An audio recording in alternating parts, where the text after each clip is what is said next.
In this video right here, I got over 4,000 hours of watch time in just about 4 days, and it's on its way to over 8,000 hours of watch time, and I've had multiple videos go viral doing the same exact thing.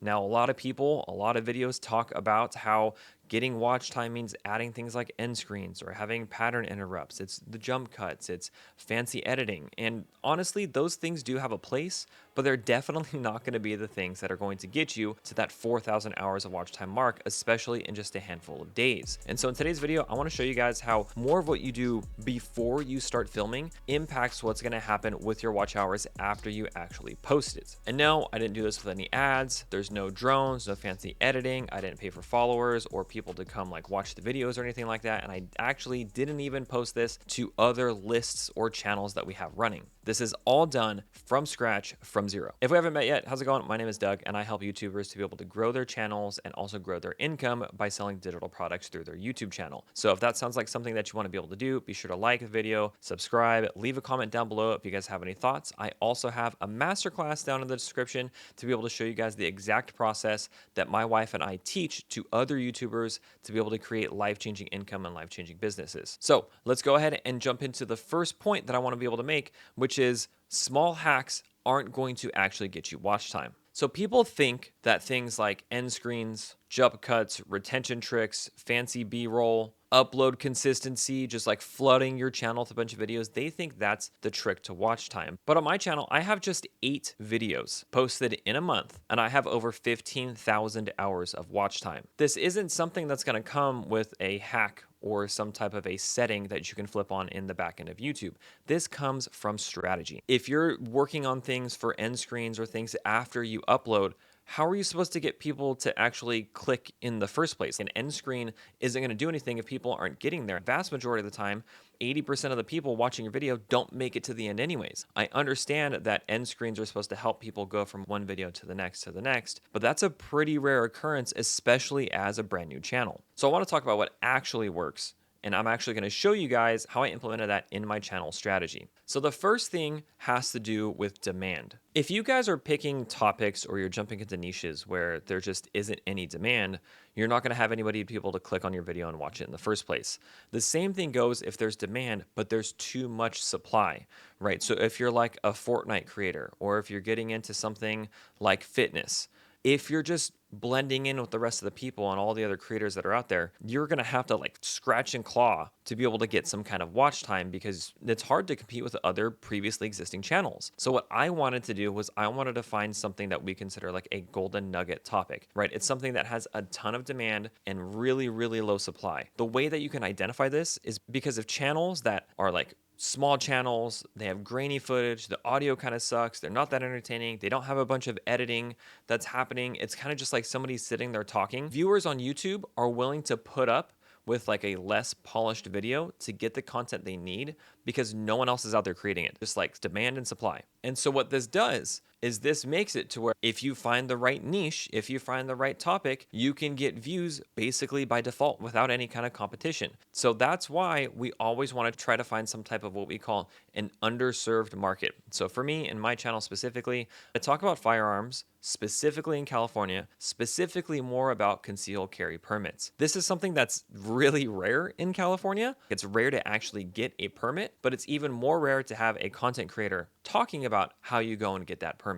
It's just because in California, firearms are, they're vilified or they're just not talked about. It's not a part of like the people's culture out here, especially in Southern California. And so me recognizing that there's just so many people that do actually want to talk about it, but not as many creators that are creating about it. I look at that and I see that as a market gap. There's like an opportunity in the marketplace for me to be able to insert myself. So the first thing that you guys need to do is you need to figure out how can I find a place in the market for me to be able to insert my content so that way I don't have a ton of competition and I'm not fighting for clicks. Because the secret to getting watch hours is first getting clicks. You have to be able to stand out from people. You have to be able to find some type of niche that there's not a lot of competition in, or you have to somehow be extra, ultra standout type of channel to where you can beat everybody else for clicks. So what you don't want to do is you don't want to pick something generic. You don't want to pick something that a bunch of people have already done. You don't want to have an approach to whatever your content is or whatever your system is that's the same as everyone else's. With my content specifically, in order for me to be able to stand out from other people, I wanted to do different types of titles, different types of thumbnails. The topic is the same. Like the topic and the core audience is still the same, but I want to look different. I want to seem different. And I also want my angle to be different. A lot of people in the firearms niche and community talk specifically about like the firearm or how to shoot or, how to operate your firearm, different types of gear reviews. I went at it a completely different way, which was to look at it from like a mindset perspective, from your emotional perspective, even from like a familial standpoint. What is my role as the father in the family? So by doing so, I basically separated myself from everybody else that's in this niche, creating my own sense of demand for clicks, which again, clicks leads eventually, if your video is good enough, to watch hours. Okay, so let's say that you were able to find an underserved niche, right? You're able to find a gap in the market like I did with concealed carry permit holders in the state of California. Once you find that and you're able to earn clicks, like you're picking good enough topics that align with their problems, that align with the kind of content that they're looking for, once you're able to get clicks, the job still isn't over. Like you still need to earn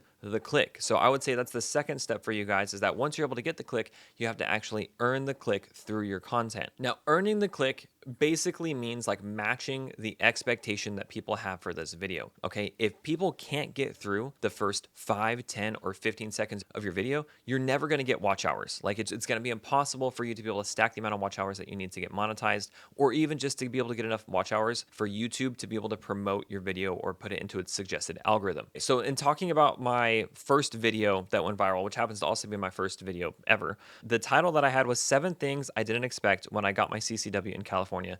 Don't miss these. Now, when somebody clicks that, you need to match that expectation. They're going to be expecting something about California. They're going to be expecting something about my expectations. They need to know something about the concealed carry permit or CCW process.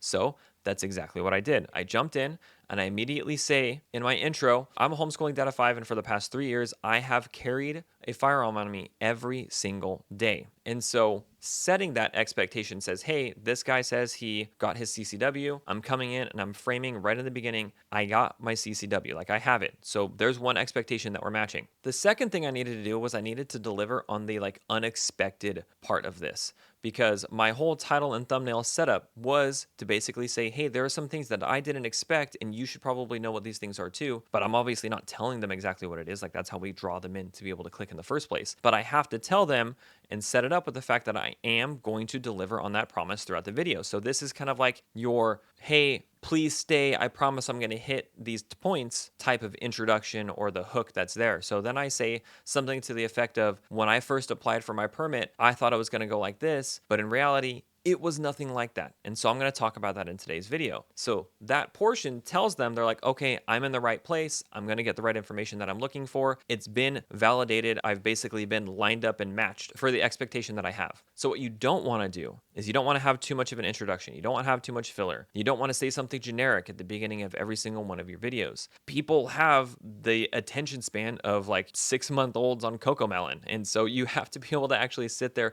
and deliver on that promise immediately to hit them with an instant hit of dopamine. Throughout your YouTube process, you're going to learn and start to see that people watching YouTube is just like a constant hit of dopamine every once in a while. It's like a constant IV, as my wife Haley would say. She would say like they need their IV fill of dopamine from watching things, and you need your IV dopamine fill of getting a bunch of views. Everyone has this like constant chase for a high of having constant validation in the action that they're taking. And so one of those things, and one of the things in that process, is having the expectation met when you click on a video. You're like, yes, I clicked on a good video. I know you probably never said that out loud, but that's what people are thinking when they've clicked it, and they're pumped and they're getting excited. So if the intro of your video, the first hook, does not match what people are expecting from the click, then they're going to click away and there goes your watch hours. But it doesn't stop at the intro. The third thing that you need to be able to do is you need to actually earn that watch time. Okay, and I say that and it sounds kind of weird, it sounds kind of basic, but you need to have a good enough video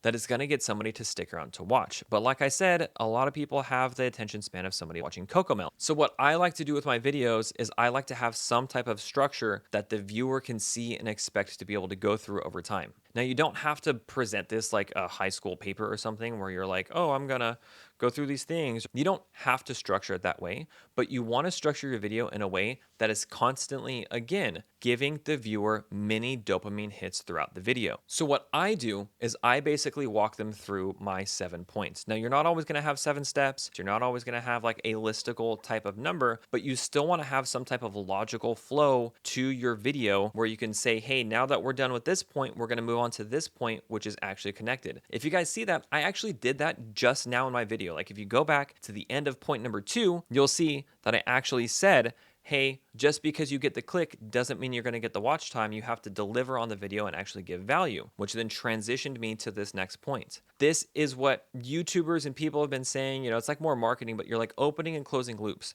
They're like mini stories that you're telling that basically bring the viewer along. It's just like in movies. In movies, there's pacing. There's like sections of a movie and they go through a certain scenario and then it moves on to the next one. Then it transitions from that one and goes to a next one. And there's pacing that happens to keep the viewer from getting bored. So for me, I had a very structured journey. I went from things like laws to the mindset shift to the lifestyle change, how the lifestyle then talked about my gear, how all of this ended up having social consequences. And so each one of these steps basically led from one piece to another. So what you basically want to do to have these mini dopamine hits is you need to lead with some type of a question or a point that you want to be able to make. For me, one of the things I said was like, I didn't expect there to be so much change within my family or within my love. And people are like, well, I need to know what this change is. And then so they start to watch and you need to deliver on that content. You need to deliver on that open loop promise.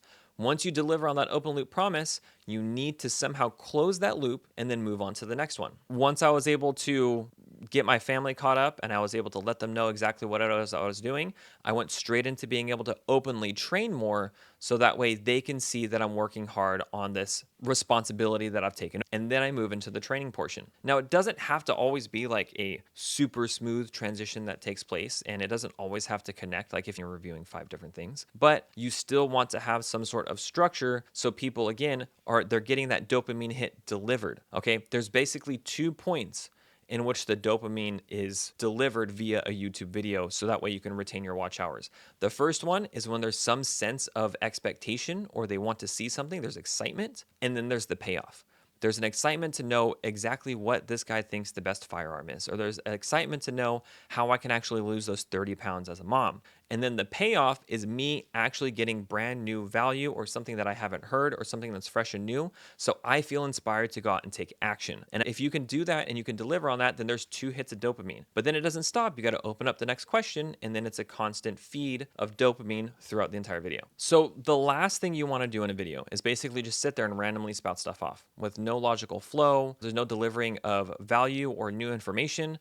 You're not giving them what you've promised to tell them within the video. Like if you're just going off and you're spouting nonsense, it's not going to keep people retained, which is why you do see a lot of people talk about editing hacks and jump cuts and music and B-roll and memes and a lot of different things to try to just hack the system. You can hack the system all day that you want, but that's not going to guarantee that somebody actually cares about what you have to say. This is something that I do just want to add, and I think it's extremely important.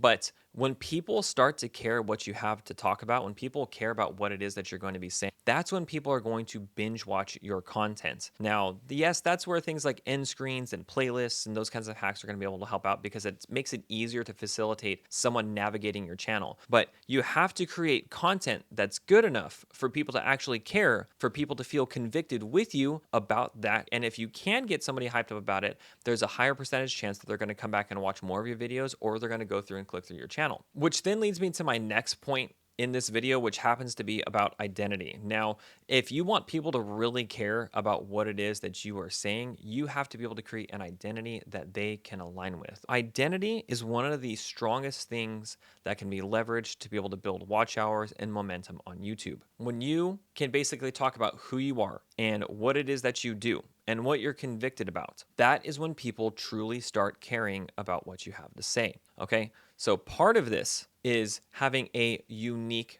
identity. Having an identity and having people say, I'm just like that guy, or I've gone through stories, or I've gone through situations or problems. I've had similar feelings and emotions as that person that I'm watching on YouTube. That creates a sense of camaraderie, and of brotherhood. You'll see, like, on my firearm channel, I am talking a lot about the brotherhood. I'm talking a lot about feelings. I'm talking a lot about emotions, because these are things that a lot of people in the niche and industry don't talk about. And so I want to be able to stand out in some way and find other like-minded people. When you can find the like-minded people, the psychos, the early adopters, those that first 1,000 subscribers, those are your ride or dies, okay? You have to find those people through identity. If you're just a beige room, your great wallpaper or something like that, like, you're not going to have identity.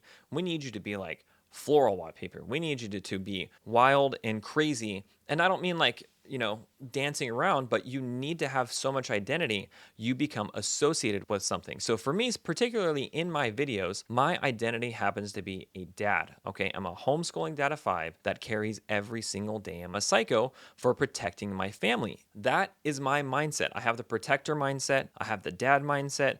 I homeschool. I already show a little bit how I have like conservative values. I believe in Jesus. Like, there's these types of signals are going to have what I like to call the Chick-fil-A effect. Okay. Chick-fil-A says we are closed on Sundays. That is our stance. That is our identity. We believe in the Sabbath. So you guys can go eat something else on Sunday, but this is what we stand for. And everyone who has the same values is about that. And they love Chick-fil-A even more so. People who don't, they don't. So they're not going to go eat at Chick-fil-A. But I believe that if you take a firm stance in your identity, you're going to have a stronger, more loyal audience, which then creates more people watching, which then gets them to watch your content longer because they care more, which then gets you more watch hours. Don't worry, I haven't forgotten that this video is all about watch hours. And now you don't have to like just openly say a bunch of stuff to proclaim your identity, right? Like, I also make subtle hints to my identity. I make anime references. I talk about references of being a dad and like having crazy kids and different types of events that they do. My humor, or like the types of memes that I put onto the screen. Those things also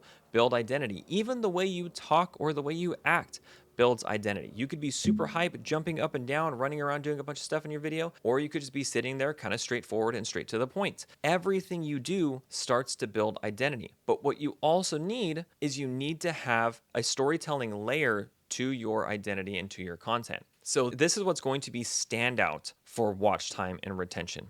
Okay, this is a true hack to the dopamine hits. So rather than just opening with some type of a hook or a question for one of the points in your videos, and then immediately going to the payoff, you tell a personal story. People love personality. People love to connect with people. Okay, we are a social creature. God has created us to be able to talk to other people. And so people want to connect with people. They do not always just want a generic listicle or AI slop or somebody who isn't willing to share anything about themselves. They want to know who you are. So you open with your dopamine hit of a hook. Then you tell a personal story, a personal anecdote. It doesn't have to be weird. You don't have to overly force it.